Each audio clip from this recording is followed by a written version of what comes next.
This is Abuela Bear, and I am very, very excited to share this book from one of my favorite movies, Coco. It's this book about dead people. Oh. I didn't see you there, Abuela Bear. Storyteller, this is very awkward for me. Maleficent, why is this awkward for you? Because, I can't be evil around her. Maleficent. Yes, Abuela Bear. I made some chocolate chip cookies. Do you want to have some? Are there bats in them? No, just chocolate and sugar. Okay. Okay, follow me. I can't resist the pull of her sweetness. Look at that. Maleficent has a weakness. It's good to know, isn't it? Coco, you know the movie. You love the movie. And if you don't know the movie, you're about to know the movie, because this is the book about the movie. See, a long time ago, there was this family. The papa, he was a musician. That kind. He and his family would sing and dance and count their blessings, but the papa had a dream to play for the world, and one day he left with his guitar and never returned. Ooh, what happened?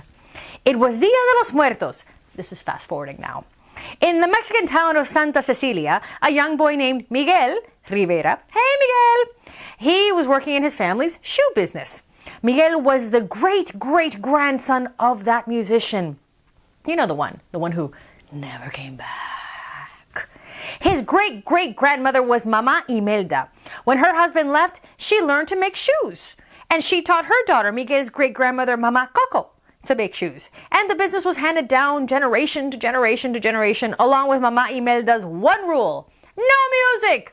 Oh, what a terrible rule that would be for me. No music! But I love music. And you're gonna see, the problem is, so does Miguel. So now you got it, right? Shoe business running down through the family. Now Miguel was not like the rest of his family. He had a big secret. He loved music. He wanted to perform in a talent show later that night, but his grandmother, his abuelita, said no. Dia de los Muertos was a special day. It's the one night of the year our ancestors can come visit us. We've put their photos on the ofrenda so the spirits can cross over. This right here, see that? Look at that beautiful Day of the Dead altar. That's the ofrenda. Let's see. Miguel looked at the photos of his ancestors on the ofrenda. They were all there except for Mama Coco's father. There's Coco right there. Abuelita Scott. He's better off forgotten. That's the musician who left and never returned. Her dad. And that's her mom. Got that? Big family. When Abuelita wasn't looking, Miguel snuck up to his hideout. Look at what a cool hideout it is. With his friend, the street dog right here named Dante. Inside was Miguel's ofrenda to his hero, the actor Ernesto de la Cruz. De la Cruz had come from Santa Cecilia, just like Miguel, and he'd made it big. No more hiding, Dante. I gotta seize my moment. Taking his guitar, Miguel tried to sneak out of his house, but Dante jumped at the offerings on the family ofrenda, breaking the photo of Mama Imelda. Miguel picked up the picture. It had a piece hidden underneath. A man was holding a guitar with a handle carved to look like a skull. His face was torn off, but Miguel, he recognized the guitar. Miguel showed the photo to Mama Coco. Is your papa Ernesto de la Cruz? Mama Coco nodded. Papa. That's his idol. Miguel was overjoyed. He was going to be a musician just like his great-grandfather. When he told Abuelita, she was furious. And we're talking furious. Red in the face. Furious. Ooh, she has a big temper. She picked up Miguel's guitar and smashed it. There. No guitar, no music. Oh, that's terrible. Miguel was heartbroken. He ran all the way to Mariachi Plaza, but he couldn't compete in the talent contest without a guitar. So Miguel snuck into the De La Cruz tomb. Oh, look at the tomb. It's actually kind of nice. Big windows filled with moonlight. Nice big picture, flowers, shiny floor. You just need like a nice sofa there, maybe a couple of chairs. Could be quite nice. Well, we're not here to redecorate. He went into the tomb and the famous skull guitar was hanging on the wall. There it is. I think he just took it. Miguel gently touched it. Señor de la Cruz, please don't be mad. I'm Miguel, your great-great-grandson. I need to borrow this. And Miguel grabbed the guitar and began to strum it. And suddenly something magical happened. A pile of marigold petals on the floor started to glow. Something magical is happening right here, right now. Ooh, in the moonlight. Frightened, Miguel dropped the guitar and ran out of the tomb. As he saw his mama and papa and tried to reach for them, but they walked right through him. What? Yes, he was invisible to them. Miguel had somehow crossed over into the realm of the dead. Only Dante, the dog, good dog, could see him. All around him, Miguel saw skeletons visiting their living relatives. Miguel turned and ran right into his ancestors, Papa Julio, Tia Rosa, and Tio Oscar. Miguel was amazed. They were all really there. Everyone, except, that is, for Mama Imelda. She hadn't been able to cross over, but she would know how to get Miguel back home. Together, they all went across the glowing marigold bridge, which connected the two worlds. Look at that. And there's the flying dragons. What a beautiful world that is on the other side. They found Mama Imelda at the Department of Family Reunions. A clerk explained that Miguel was cursed. Dia de los Muertos is a night to give to the dead, and you stole from the dead. Mama Imelda couldn't cross over because her photo wasn't on the family ofrenda because he accidentally took it. Oh my gosh, it's one thing after another on this crazy night. It was in Miguel's pocket, the photo. Well, Miguel needed his family's blessing to send him back home before sunrise. You get this? She can't cross over without the photo on the altar, and he has the photo in his pocket, and he can't get to the altar until she gives the blessing. Oh, this is very complicated, but you're following me, right? So, he had to go home before sunrise, or he would turn into a skeleton and remain in the land of the dead. Mama Imelda agreed to give Miguel her blessing if he gave up music. That's a big sacrifice. Reluctantly, Miguel agreed. But when he arrived back at De La Cruz's tomb, he took the guitar to play it again. And seconds later, again, he's in the land of the dead. Miguel obviously needed a new plan. He couldn't give up music. If I want to be a musician, I need a musician's blessing. We gotta find my great-great-grandpa. Okay, new plan. Miguel and Dante snuck away from Miguel's ancestors. They hadn't gotten very far when they ran into this guy, a skeleton named Hector, and he claimed to know De La Cruz, the great-great-great-great-great-grandfather. Hector offered to help Miguel, but he wanted something in return. This place runs on memories. When you're well remembered, people put up your photo, and you get to cross the bridge and visit the living on the day of Muertos. No one can ever put up my picture. No one has ever put up my picture, but you can change that. Oh, so poor Hector is stuck over in dead land because nobody's putting up his picture in living land. Okay, that's a good deal. Miguel agreed to take Hector's picture back with him. Using shoe polish, Hector painted a skeleton mask on Miguel so he could, blend in with the other skeletons. Together, they headed to where De La Cruz was supposed to be rehearsing for his big sunrise spectacular show. But the musician wasn't there. He was hosting a party instead. Hey, party in the afterlife. After all, you don't have to work in the morning, right? So Miguel learned there was going to be a music competition going on in Plaza de la Cruz, and the winner would get to play at Cruz's party. Yes, we have a plan to get into the party and meet the grandfather now. Hector and Miguel borrowed a guitar from one of Hector's friends and went to Plaza de la Cruz. Nervously, Miguel took the stage. Encouraged by Hector, he played one of De La Cruz's upbeat songs and the crowd went wild. But just then, Mama Imelda and the rest of the Rivera showed up. Miguel quickly pulled Hector away before he could see them. When the MC announced that a family was looking for a living boy, Hector was furious with Miguel. You could have taken my photo back this whole time. Miguel shook his head. But they hate music. I need a musician's blessing. Hector started to pull Miguel towards his family, but Miguel broke free from his grip, throwing Hector's picture in his face. Miguel ran away. Oh no, the deal is off. Miguel ran right into Mama Imelda. They argued. But then she began to sing. Miguel was confused. I thought you hated music. Mama Imelda shook her head. I loved it. But when we had Coco, his grandmother, we were a family, something that mattered more than music. I wanted to put down roots. He wanted to play for the world.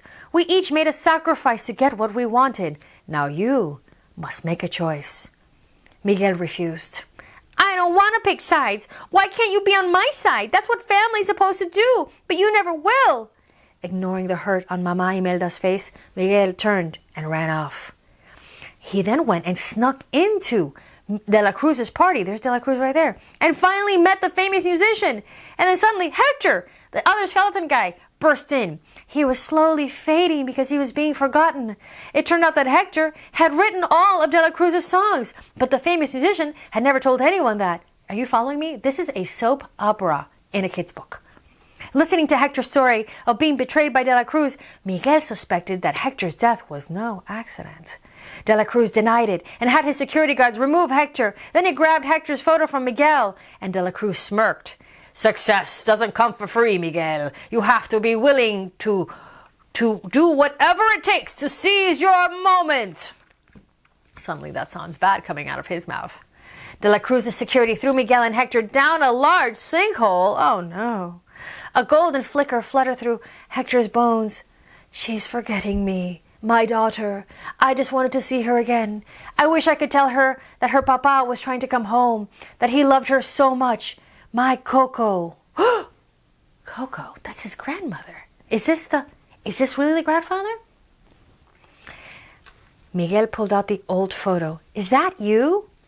Hector nodded. Hector was Miguel's great-great-grandfather. Family reunion in the underworld. Problem is they're in a sinkhole. I never got to see Coco in the living world. I thought at least I'd see her here. But she's the last person who remembers me. The moment she's gone from the living world, you disappear from this one. Oh. Hector told Miguel that he had written a song for Coco. It was De La Cruz's most famous song. Remember me. Although we are apart, remember me. We used to sing it every night at the same time, no matter how far apart we were. What I wouldn't give to sing it to her one last time. Miguel smiled. My whole life, there's been something that made me different, and I never knew where it came from. But now I know. It comes from you. That's right. The grandson and the great-great-grandfather have something very powerful in common. Music. Just then, Dante, the dog, appeared above them, followed by Mama Imelda. Mama Imelda's spirit guide, Pepita, swooped down to the sinkhole and pulled them out. Oh, thank goodness for spirit guides, yes. Miguel hugged Dante. Dante, you knew he was my papa Hector the whole time. With that, Dante began to glow in bright colors and sprouted wings, revealing his true spirit guide form. Miguel agreed to accept Mama Imelda's blessing if they could get Hector's photo back. He tried to go home to you and Coco, but De La Cruz murdered him. Mama Imelda was shocked. Shocked. I mean, that's pretty shocking news. Miguel, if we help you get his photo, you will return home. No more music. Miguel nodded. Okay. Family comes first. Reluctantly, Mama Imelda agreed to help. Hector and the Riveras snuck into the Sunrise Spectacular.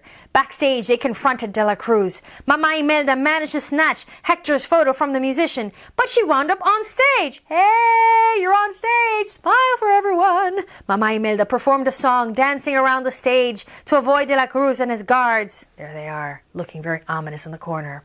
When the spotlight turned on De La Cruz, Imelda ran off stage to where Miguel and Hector were waiting, and she gave Miguel the photo. Miguel, I never gave you my blessing to go home, to put up our photos, and to never... Oh, Miguel, I give you my blessing to go home, to put up our photos, and to never forget how much your family loves you. Suddenly, De La Cruz grabbed Miguel. You're not going anywhere. Oh, no! Ernesto De La Cruz dragged Miguel outside. He grinned evilly at Hector. You'd think I'd let him go back to the land of the living with your photo? To keep your memory alive? No. Oof. This is a bad guy. Miguel struggled in De La Cruz's grasp. Music is supposed to bring people together. You tore my family apart. Hector's the real musician. You're just the guy who murdered him and stole his songs. Angry, De La Cruz flung Miguel over the edge of the terrace. No! Pepita, spirit guy, thank goodness, swooped in and pulled him to safety. But Hector's photo floated away. Oh no, not the photo again. Man, that is a slippery photo. Luckily, Miguel's family had managed to turn the camera on De La Cruz, and the audience saw everything, all that evil stuff. Pepita grabbed De La Cruz and flung him into the air. Meanwhile, Hector, oh no, he's fading because Coco's forgetting him. Let's see what it says. Miguel didn't want to leave, but it was time for him to go home, and he made a promise to Hector right here. I won't let Coco forget you. Hector smiled as he and Mama Imelda gave Miguel their blessing. With a whirlwind of marigold petals, Miguel found himself back at De La Cruz's tomb. Now it's daytime. Wow, a whole night has passed. And let's see, Miguel grabbed the skull guitar from the tomb and ran home as the day broke. Oh, he took the guitar again. Okay, let's see what happens. He burst into his house and ran past his family right into Mama Coco's room. Mama Coco, can you hear me? It's Miguel. I saw your papa. Remember papa? Here's his guitar. This was his guitar, right? He used to play it to you? But Mama Coco said nothing. Miguel looked down at his guitar and he had an idea. Mama Coco, your papa, he wanted you to have this. And quietly, Miguel began to play, Remember me, although we are apart, remember me. Da-na-na-na-na-na. The whole family gathered to listen. Slowly, Mama Coco's face brightened as the song brought back happy memories of her father. Softly, she began to sing with Miguel. Remember me, although we are apart, remember me. When they finished, she smiled. My papa used to sing me that song. Reaching into her bedside, Mama Coco pulled out a piece of a picture. It was the missing piece of the photo of Mama Imelda, Hector, and baby Coco. She hadn't forgotten her papa after all. Miguel pieced the photo back together and placed it on the ofrenda. Look at everybody's watching, seeing this moment happening. A year later, on Dia de los Muertos, the Riveras, living and dead, gathered in the courtyard of the shoe shop to listen to Miguel sing and play his guitar. Hector and Imelda stood arm in arm. The recently departed Mama Coco placed her hand on Abuelita's shoulder. Miguel was right where he belonged, with his family, and for the Rivera's, family meant love, food, and once again, music. Tran-tan-tan, tran-tan-tan, tran. Remember me. Oh, I love this song so much. And this movie, yeah, I love it too, Abuela. It made me cry. Oh, I love it. Do you love it, Maleficent? I don't love anything. Oh, Maleficent, you know that's not true. I don't want to talk about it in front of everyone. Okay, she's feeling a little shy. I'll see you next week. I'm leaving now, and I don't like anything. Goodbye.